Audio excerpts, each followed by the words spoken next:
మాకు రోజు ఒక కథ వస్తుంది 365 365 కథ. నిన్నటి కథ చెప్తున్నా. ట్రైన్లో పోతుంటే ఒక అతను టీ టీ టీ టీ అంటుంటే ఒక ఆయన తాగిండు, జేబులో చేయబెడితే 200 రూపాయలు ఉంటుంది. ఏం చేయాలి? రైలు కదులుతుంది, వాడేమో పైసలు అంటున్నాడు. ఈయన 200 చేతిలో పెట్టిండు, వాడు దిగిండి వెళ్ళిపోయిండు. ఇంకా వాళ్ళ భార్య పక్కకుండి బుద్ధి ఉందా నీకు, 200 రూపాయలు ఇస్తే ఒక ఛాయకు 20 రూపాయలు దానికి అది అని తిడుతుంది. వాడు ఛాయ్ తోటి బిల్డింగ్ కట్టాడు.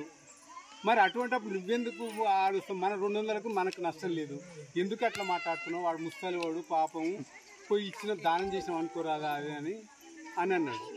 ఇంకా తిడతా ఉన్నాడు, కనుగోలేదు, వీడు పిచ్చోడు ఉన్నాడు అట్లా అని అందరు చూస్తున్నారు. నెక్స్ట్ స్టేజ్ వచ్చింది. నెక్స్ట్ స్టేజ్ దగ్గర ఒక పిల్లగాడు ఎక్కి పలానా దగ్గర ఛాయ్ దాగి 200 ఇచ్చిందంట, ఎవరు ఎవరు ఎవరు అనుకుంటూ వచ్చింది. వచ్చిన తర్వాత ఇగో నేనంటే 180 రూపాయలు చేతిలో పెట్టింది. అరే నువ్వెవరు? మీ ఆడ ముసలాయన పెడితే నువ్వెవరు అంటే, ఆడ ఎక్కువ టైము ఆగదు ట్రైను, అందుకొరకే మా నాన్న నాకు చిల్లర పెట్టి ఈడ పెట్టిండు, ఆడ ఇయ్యని వాళ్ళకి నేను ఇస్తున్నా అని నేను వాళ్ళని మా నాయన ఆయన అని చెప్తాడు. ఈ కాలంలో కూడా ఇంత నీతి పరులు ఉన్నారా అని ఆశ్చర్యపోతారు, అందరు చూసి సన్న అవుతారు.